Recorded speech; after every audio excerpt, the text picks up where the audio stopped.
दोस्तों नमस्कार, मैं हूं संतोष पाठक और आप लोग देखना शुरू कर चुके हैं संतोष पाठक ऑफिशियल यूट्यूब प्लेटफॉर्म। बिहार की राजनीति में लगातार नई नई तरह की खबरें निकलकर सामने आ रही है। बिहार में एनडीए गठबंधन की बात हो या विपक्षी इंडिया गठबंधन या महागठबंधन की बात हो, दोनों ही गठबंधन में घमासान मचा हुआ है। हालांकि सीट बंटवारे को लेकर एनडीए गठबंधन ने थोड़ी सी बढ़त तो हासिल कर ली है, लेकिन जिस तरह से चिराग पासवान की पार्टी के एक उम्मीदवार जो कि भोजपुरी सिने स्टार है सीमा सिंह का नामांकन रद्द हो गया या रद्द कर दिया गया। हालांकि उनका जो नामांकन या नॉमिनेशन जो रद्द किया गया है वो तकनीकी कारणों की वजह से किया गया है, लेकिन बिहार चुनावी माहौल, चुनावी घमासान, कई तरह की खबरें हवा में तैर रही है, कई तरह की खबरों को प्लांट किया जा रहा है। इसके लिए जिम्मेदार कौन है वो अलग बात है, लेकिन यह कहा जा रहा है कि नीतीश कुमार ने अपने बदले की शुरुआत कर दी है। 2020 का बदला नीतीश कुमार 2025 के विधानसभा चुनाव में लेंगे। एनडीए गठबंधन में भले ही चिराग पासवान 29 सीटें झटक पाने में कामयाब हो गए हो, लेकिन एक उम्मीदवार का नामांकन कैंसिल हो गया। अब 28 उम्मीदवार चुनाव लड़ रहे हैं और इन 28 उम्मीदवारों में से भी कई उम्मीदवारों को हराने के लिए जनता दल यूनाइटेड ने कमर कस ली है। इस तरह की बातें कही जा रही है, इस तरह का आरोप लगाया जा रहा है। तो एनडीए गठबंधन में तो घमासान जारी है। इस बीच प्रशांत किशोर ने एक बड़ा जबरदस्त बयान दे दिया। एक इंटरव्यू में जब उनसे अमित शाह के बारे में पूछा गया तो उन्होंने कहा कि अपनी पार्टी के लिए समर्पित है, कुछ भी कर गुजरने के लिए तैयार रहते हैं। लेकिन इसके साथ ही उन्होंने यह भी कह दिया कि अगर बिहार की राजनीति में पलटू राम की संज्ञा देनी है तो सबसे बड़े पलटू राम तो अमित शाह है। क्यों? क्योंकि एक बार वो बिहार में जाकर मंच से ऐलान कर चुके हैं कि नीतीश कुमार के लिए एनडीए गठबंधन के दरवाजे बंद हो चुके हैं और फिर दूसरी बार उन्हीं नीतीश कुमार के साथ मिलकर सरकार चलाते हैं। तो प्रशांत किशोर ने एक नए तरह के शब्दावली का इजाद कर दिया जो आमतौर पर नीतीश कुमार के लिए इस्तेमाल किया जाता है। अब उस शब्द का इस्तेमाल उन्होंने अमित शाह के लिए कर दिया। हालांकि उस समय एंकर की हालत देखने वाली थी, घबराने वाली थी। प्रशांत किशोर ने चुटकी भी ले ली कि देखिए उन व्यक्ति का इतना खौफ है कि आप उनके बारे में कुछ भी उल्टा सीधा सुन नहीं सकते। खैर, ये एनडीए गठबंधन और प्रशांत किशोर से अलग एक बड़ी कहानी, एक बड़ी स्टोरी में लेकर आया हूं। राहुल गांधी के करीबी मित्र ने इंडिया गठबंधन पर एक बड़ा क्वेश्चन मार्क लगा दिया है। राहुल गांधी के करीबी मित्र ने इंडिया गठबंधन की प्रासंगिकता पर एक बड़ा क्वेश्चन मार्क लगा दिया है। बिहार में तो घमासान जारी है। राष्ट्रीय जनता दल और कांग्रेस पार्टी आमने सामने हैं। इंडिया गठबंधन में कौन किसके साथ चुनाव लड़ रहा है, इंडिया गठबंधन में कौन किसके खिलाफ चुनाव लड़ रहा है, इसको लेकर तस्वीर अभी तक साफ नहीं हो रही है। राहुल गांधी की 8 महीने की मेहनत पर, यानी जनवरी से लेकर अगस्त तक की मेहनत पर 8 से ज्यादा सीटों ने पानी फेर दिया है। लेकिन अब एक बड़ी कहानी निकलकर सामने आ रही है कि बिहार विधानसभा चुनाव के बाद इंडिया गठबंधन का एक बड़ा राजनीतिक दल, राहुल गांधी का एक करीबी नेता इंडिया गठबंधन का साथ छोड़ सकता है। और इसी के साथ क्या एक बड़े प्रदेश में सरकार गिरने जा रही है, एक बड़े प्रदेश में सरकार बदलने जा रही है। क्या राहुल गांधी इंडिया गठबंधन का नेतृत्व करते हुए इंडिया गठबंधन की सरकार को बचा नहीं सकते हैं? बिहार में गठबंधन को बचा नहीं पाए, लेकिन क्या बिहार के पड़ोसी राज्य झारखंड में इंडिया गठबंधन की सरकार को बचा सकते हैं? जी आपने बिल्कुल सही सुना, मैं जिक्र झारखंड का कर रहा हूं। और झारखंड का जिक्र क्यों आया? क्योंकि झारखंड के विधानसभा चुनाव में झारखंड मुक्ति मोर्चा ने, हेमंत सोरेन की पार्टी ने कांग्रेस पार्टी को भी भरपूर सीट दी, राष्ट्रीय जनता दल को भी भरपूर सीट दी और दोनों ही राजनीतिक दलों को उन्होंने अपनी सरकार में भी प्रतिनिधित्व दे रखा है। और लगातार शुरुआती दिन से यह कहा जा रहा था कि झारखंड मुक्ति मोर्चा को बिहार के विधानसभा चुनाव में महागठबंधन यानी इंडिया गठबंधन में कुछ सीटें मिल सकती है। बाद में यह कहानी निकलकर सामने आई कि राष्ट्रीय जनता दल अपने कोटे से कुछ सीटें दे सकता है। यहां तक कि वोटर अधिकार यात्रा के समापन वाले दिन झारखंड मुक्ति मोर्चा के अध्यक्ष और मुख्यमंत्री झारखंड के हेमंत सोरेन भी पटना पहुंचे थे इंडिया गठबंधन के नेताओं के साथ मजबूती का दावा करने के लिए, इंडिया गठबंधन की एकजुटता का दावा करने के लिए। लेकिन राष्ट्रीय जनता दल और कांग्रेस पार्टी के अंदर, या खास तौर से कह देता हूं कि पूरे के पूरे महागठबंधन के अंदर सीट बंटवारे को लेकर ऐसा क्लेश मचा कि झारखंड मुक्ति मोर्चा भी इसमें पीछे छूट गया। बड़ी मुश्किल से बहुत ज्यादा सीटों पर राष्ट्रीय Janata Dal, Congress party, VIP, CPI माले, सीपीएम, सीपीआई एडजस्ट तो हो पाए। हालांकि वो भी 8 से ज्यादा सीटों पर फ्रेंडली फाइट की बात कही जा रही है, लेकिन राजनीति में फ्रेंडली फाइट कुछ नहीं होता। जहां एक एक सीट का इंपॉर्टेंस है सरकार बनाने और बिगाड़ने के लिए, वहां इतनी सीटों पर महागठबंधन के उम्मीदवारों का आपस में लड़ना अपने आप में बताता है कि राहुल गांधी और तेजस्वी यादव दोनों फेल हो गए और इस बीच वो झारखंड मुक्ति मोर्चा को भी भूल गए और मजबूरी में झारखंड मुक्ति मोर्चा ने भी अब बिहार के विधानसभा चुनाव में लड़ने का ऐलान कर दिया है। और झारखंड मुक्ति मोर्चा ने बिहार में इंडिया गठबंधन से एक तरह से अलग होकर 6 विधानसभा सीटों पर चुनाव लड़ने का ऐलान कर दिया है। झारखंड मुक्ति मोर्चा के केंद्रीय महासचिव और प्रवक्ता सुप्रियो भट्टाचार्य ने घोषणा करते हुए कहा कि धन लक्ष्मी का धनतेरस काल और महादेव कपदोष तिथि जैसे शुभ लग्न को देखते हुए पार्टी ने यह फैसला किया है। जेएमएम चकाई, धमदाहा, कटोरिया, मनिहारी, जमुई और पीरपैंती पर विधानसभा सीटों पर अपने उम्मीदवार उतारेगी। इनमें से जो ज्यादातर सीटें हैं वो अनुसूचित जनजाति के लिए आरक्षित है, कुछ सीटें अनुसूचित जाति के लिए आरक्षित है। और यहां झारखंड मुक्ति मोर्चा ने बिहार विधानसभा चुनाव में 6 सीटों पर अपने उम्मीदवार उतारने का ऐलान करके यह साफ कर दिया है कि उनके उम्मीदवार किनके खिलाफ लड़ेंगे।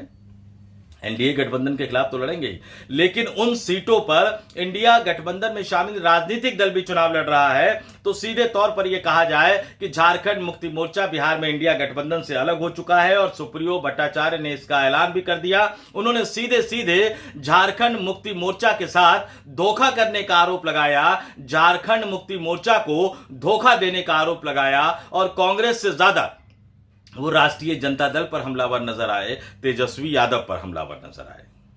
और झारखंड मुक्ति मोर्चा के प्रमुख झारखंड के मुख्यमंत्री हेमंत सोरेन के आदेशानुसार सुप्रियो भट्टाचार्य ने क्या कहा, उन्होंने 2019 के विधानसभा चुनाव का हवाला दिया कि जिसमें झारखंड मुक्ति मोर्चा ने राजद और कांग्रेस को समर्थन दिया और सीटें भी दी, यहां तक कि राजद के विधायक को मंत्री भी बनाया। उन्होंने इसके बाद वाले विधानसभा चुनाव का भी हवाला दिया और यह कहा कि 2024 के विधानसभा चुनाव में भी झारखंड मुक्ति मोर्चा ने कांग्रेस पार्टी को सीटें दी, राष्ट्रीय जनता दल को 6 सीटें चुनाव लड़ने के लिए दी और उसके बाद चुनाव के बाद उन्होंने राष्ट्रीय जनता दल के विधायक को झारखंड मुक्ति मोर्चा की सरकार में यानी हेमंत सोरेन की सरकार में मंत्री बनाया, मंत्री बनाकर भी तवज्जो दी। लेकिन जब झारखंड मुक्ति मोर्चा का सम्मान करने की बारी आई, राष्ट्रीय जनता दल को जब झारखंड मुक्ति मोर्चा को बिहार में अपने वादे के मुताबिक विधानसभा सीटें देनी थी इंडिया गठबंधन के अंदर चुनाव लड़ने के लिए, तो राष्ट्रीय जनता दल ने धोखा कर दिया। राष्ट्रीय जनता दल ने झारखंड मुक्ति मोर्चा का मान नहीं रखा। आपको याद दिला दूं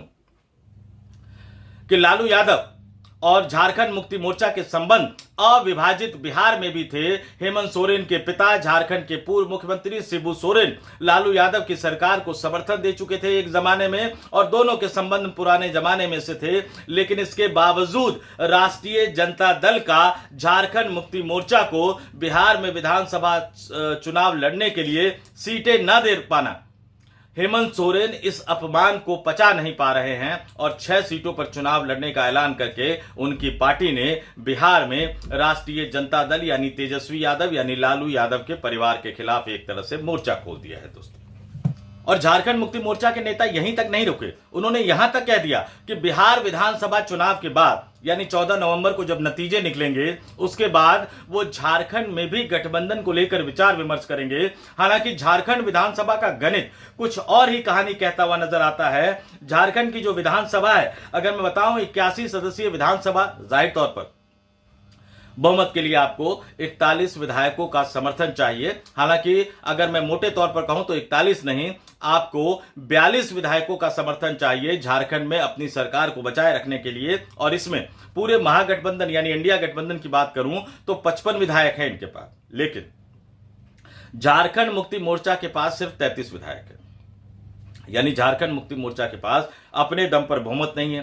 कांग्रेस पार्टी के पास 16 विधायक है और हेमंत सोरेन की पार्टी और कांग्रेस की पार्टी ये दोनों मिल जाते हैं, अभी भी मिले हुए हैं, तो इनके पास बहुमत है। यानी हेमंत सोरेन आज की तारीख में राष्ट्रीय जनता दल को आराम से गठबंधन से बाहर निकाल सकते हैं। और पूरा गणित में बता दूं, झारखंड मुक्ति मोर्चा के पास 33 विधायक है, कांग्रेस के पास 16 विधायक है, तेजस्वी यादव की पार्टी राष्ट्रीय जनता दल के पास 4 विधायक है और सीपीआई एमएल एल के पास 2 विधायक है। ये झारखंड में इंडिया गठबंधन या महागठबंधन के विधायकों का आंकड़ा है। जाहिर तौर पर हेमंत सोरेन को राष्ट्रीय जनता दल की जरूरत नहीं है और जिस तरह से झारखंड मुक्ति मोर्चा के नेता का बयान आया, ये साफ साफ नजर आ रहा है कि बिहार में विधानसभा चुनाव के बाद झारखंड में हेमंत सोरेन राष्ट्रीय जनता दल के कोटे से मंत्री बने व्यक्ति को अपनी सरकार से बाहर निकाल सकते हैं, तो फिर झारखंड की हेमंत सोरेन सरकार का क्या होगा। नंबर के आधार पर मैंने बता दिया कि झारखंड की हेमंत सोरेन सरकार को कोई खतरा नहीं है, क्योंकि कांग्रेस जो है वो हेमंत सोरेन के साथ खड़ी नजर आएगी। लेकिन कांग्रेस के रवैये को लेकर भी अब कई तरह के सवाल तो उठ ही रहे हैं। बिहार में जिस तरह से जीती हुई बाजी को एक तरह से कांग्रेस ने प्लेट में सजाकर एनडीए गठबंधन को दे दी है, उसके बाद क्या झारखंड में भी अगर हेमंत सोरेन राष्ट्रीय जनता दल को बाहर भगा देने का फैसला कर देते हैं तो कांग्रेस पार्टी का रुख क्या रहेगा, झारखंड के कांग्रेस नेताओं का रुख क्या रहेगा, इस पर काफी कुछ डिपेंड करता है। लेकिन एक बात तय मानकर चल लीजिए कि जैसा कि मैंने बताया कि विपक्षी गठबंधन की सरकारों की बात करें तो कांग्रेस के पास 3 राज्यों में सरकार है, हिमाचल प्रदेश में है, तेलंगाना में है, कर्नाटक में है।